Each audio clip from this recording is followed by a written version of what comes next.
All right, welcome in everybody. We're going to try a different sort of PSA reveal today. I have grades popped up on my account and they are coming in the mail on Thursday of this week, I'm told, according to tracking. But I feel like I want to give this a shot, showing you guys just the grades from the website rather than the grades as I have the card. So this first card that we've got here is the 1974 Topps Willie McCovey, number 250. When this went in, my guess was that it would come back as a 6 or a 7. And as you can see, it came back a 7. So very happy with that grade. Next, we've got the. This isn't going to work very well, apparently. There we go. 1974 Topps Bob Gibson. I guess this one was going to be a 6 or a 7, and it came back an 8. So super excited about that one. I knew it was nice. I was just afraid to guess 7 or 8, but I really did. In the back of my mind, I thought it would be a 7 with the hopes of an 8, but I thought, I keep hearing horror stories of PSA, so we're going to guess 6 or 7. So next card is the 71 Topps Bob Gibson. I guessed it was going to be a 5 or a 6, and it came back as a 6. Very happy with that one. I'm not going to lie. This one I thought was going to be closer to a 5, so I'm happy that it came back as a 6. Next is a Tony Canigliaro. Also 71 Topps. I thought that was going to be a 6 or a 7. And PSA, even though to me this looks nicer than the Gibson, came back with the same grade as the Gibson.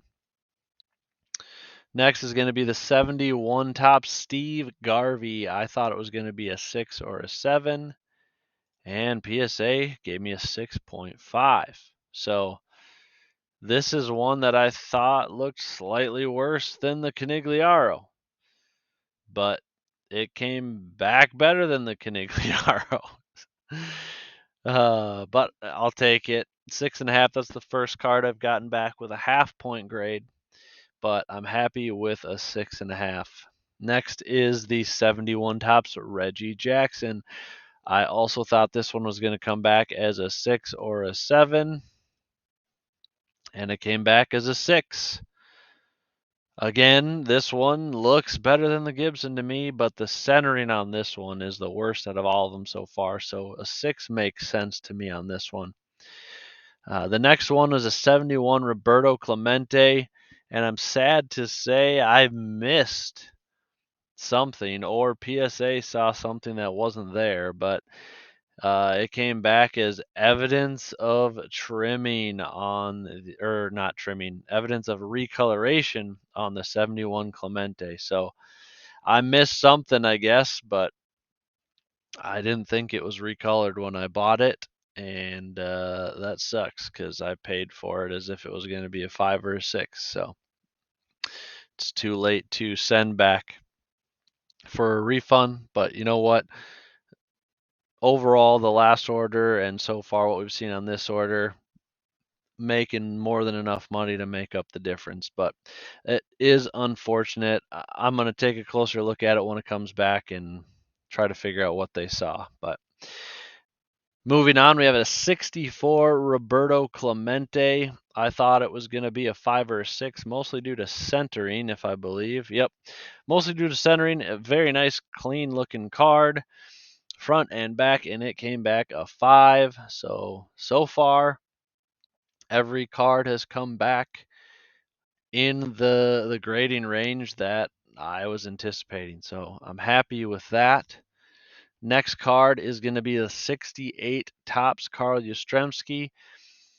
I know the 68 is a very tough series, it seems. I know people complain about the 71, but with the black borders, you can see what's wrong. With the 68, I feel like it's really tough to see what's wrong with it. just with the white and the brown kind of mixed in. But anyways, I guessed 5 or a 6 on the Yastrzemski, and it came back an 8. So blew my guess out of the water. I am excited about that one for sure. Honestly, looking at the images that they uploaded, yeah, it makes sense that it's an 8. I kind of forgot how clean and centered the back was. The front is not perfect, but it's pretty good on centering. So I do think an 8 makes sense there. I don't know why I was guessing so low on a 5 or a 6, but moving on, we got 1970 Topps Hank Aaron number 500. I guessed it was going to be a 4 or a 5. Realistically, I thought it was going to be a 4, but I was just hoping somehow I'd get a 5, and came back a 3.5. So 2 half-point grade cards in this first order. I'm guessing they gave me the 3.5 because of centering, because the corners are a little rough, but I was hoping for a 4 because of centering. Uh, Probably shouldn't have sent this one in. Looking back at it, I knew it wasn't super great, but it's Hank Aaron. I wanted to send it in, so I did. Next, we got a 59 Topps Hank Aaron Clubs World Series home run, number 467. This card is super clean. I guessed it was going to come back a 6 or a 7. And honestly, I thought the 7 was going to be more likely because of how clean it is. PSA disagreed that it wasn't a 7. I'm guessing because of the centering on the back. It did come back a 6, though. So, very clean card. Happy about that one, obviously. Um, would have been nice to get a 7, but I'm guessing the centering on the back is what did it in. Next, we have a 64 Hank Aaron. This card is so clean, so sharp. I thought it was going to be a 7 or an 8 when I sent it in. PSA says, nay, nay, it is a 6. Um, I'm going to have to take a closer look at this one when it comes back because I still think it should have probably been a 7 at least.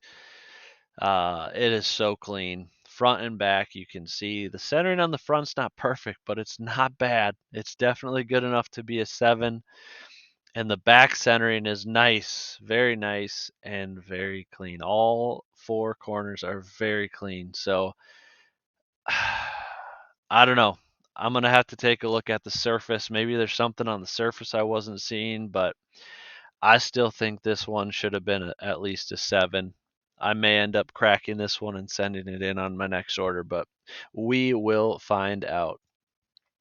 Next, we got a 67 Topps Hank Aaron. I guessed a 6 or 7 because of how sharp it was. Kind of forgot how bad the centering was, to be honest with you. And PSA hammered me for it, which makes sense. It's a 5. Super clean card. If it weren't for the centering, I say that's easily a 6 or a 7, but centering was I'm lucky they didn't give it a miscut and not graded or something, but I'll take a 5. Still get my money out of it as a 5 even though I was hoping for a 6 or a 7. Next we have a Ted Williams All-Star card, very clean card, 1958, number 485. I guessed it was going to be a 6 or a 7, and PSA gave me the 7. So super excited about that card coming back as a 7. As you can see, left to right centering is nearly spot on, top to bottom a little bit off, but otherwise that is a sharp card for sure. Definitely going to be profitable on that one. Next, we've got a 58 Topps Willie Mays All-Star, number 486. I thought this one was going to be a 5 or a 6, and PSA disagreed, and they gave it a 4.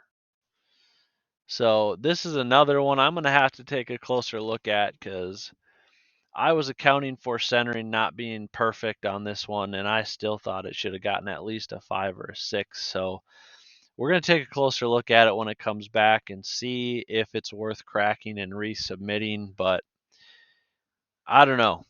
I think I think there's got to be some sort of a micro crease or wrinkle or something that I didn't see for it to get a 4 because it's a nice card.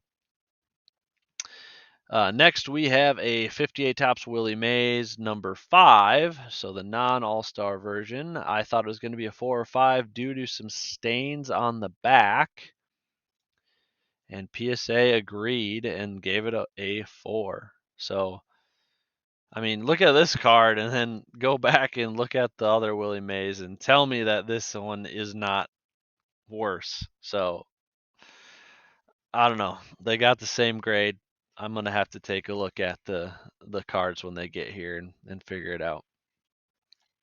Next, we've got a 62 Topps Duke Snyder. It came back as a miscut, and they did not grade it. It was I don't remember it being very bad, so I'm not sure what the miscut is. I'll take a closer look at that as well. But probably another one that I'm going to send in and try to get graded again. I'll resend that one in. Next, we got a Fran Tarkenton rookie, the only football card in this order. 1962 Topps, number 90. I guessed it was going to be a 5 with a hope of a 6, and PSA gave me the 6. So I am super excited about that. Minnesota, born and raised, still live in Minnesota, so love having the Fran Tarkenton card, a rookie card, come back as a 6. Next, we got a 1960 Topps Harmon Killebrew. Super, super clean, sharp card. I thought it was going to be a 7 or an 8 when I sent it out. PSA disagreed, and they gave me a 6. I'm going to have to look at the price difference between a 6 and a 7. I'm not sure if it'll be worth it or not, but this is one that I may end up sending back in for regrading. I can't imagine that fisheye down by the B on third base is bad enough to knock it out of a 7 range with how clean this card is and relatively good centering. But I'll take a closer look at it again when it comes back, and we'll see. But I I I really thought it was going to at least be a 7 when I sent it out. So we'll see what happens there. Either way, I'm probably going to end up keeping this one as a PC card. Again, Minnesota fan, love Harmon Killebrew, one of my favorite players all time. Super nice guy. I met him a couple times, and one of those times as a probably about a 10 to 12-year-old kid, he signed a Minnesota Twins jersey for me and a Twins baseball. So that was really cool. Again, one of the most genuine, nicest people. Not even just athletes, just people. One of the nicest, most genuine people I've ever met in my life. So probably going to keep that one. And finally, the big card of the order. We were hoping for a 6 or a 7. There was some wax staining on the back, so I knew probably had no chance at an 8, even though the crispness of the card was probably good enough to be an 8.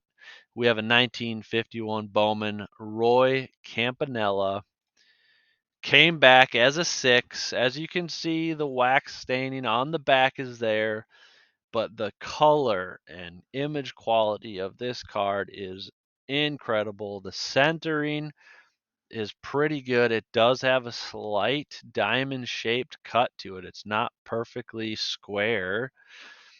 So that might be what knocked it down on top of it having the wax on the back. But if that is not one of the nicest looking 6s on the front that you've ever seen, I don't know what is. But overall, really, really happy with this order. Yes, there's a couple of cards that I don't agree with, but there were also some surprises, and for the most part, the cards came back on the higher end of my guesses, I believe. So happy with the order. I know there's been a lot of people complaining about vintage grades, but the way I've been pre grading and buying cards based on my pre grades, I've been trying to account for tougher grading, and I get the frustration in grading standards being different from, you know, the old labels versus the new labels and all that, but I've been trying to be really conservative with all my estimates and it's worked out for me. So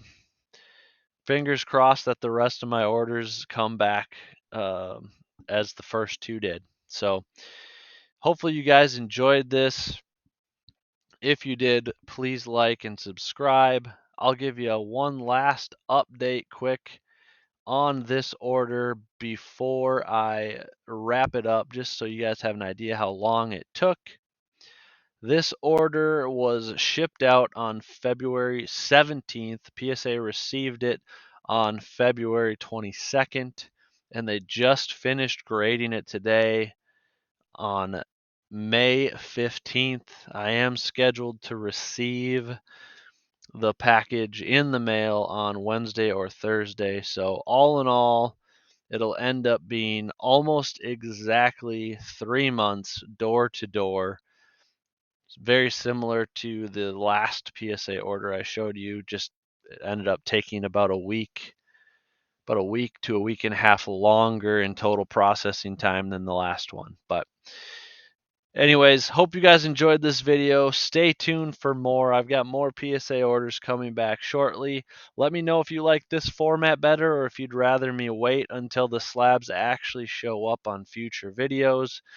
Until next time, God bless and stay safe.